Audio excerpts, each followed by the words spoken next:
пережить грозу, пройтись по питерским улицам, оставить внизу кавалера бегом за зонтом, смотреть из окна, как он ждет и немного волнуется, как было когда-то, а может, будет потом.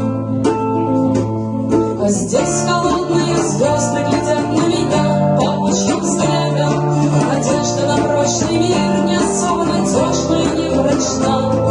И Питер далек, как космос, а космос напротив слишком рядом. И в хрупкий тревожный мир вот-вот ворвется война.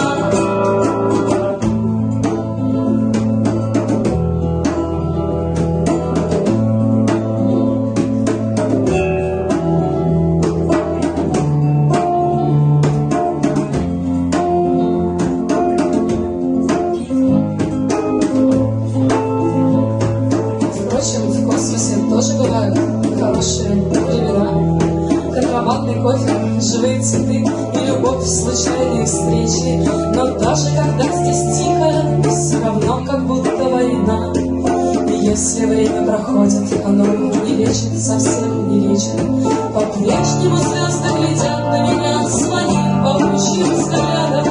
Надежда на прочный мир не особо надежна и не прочна.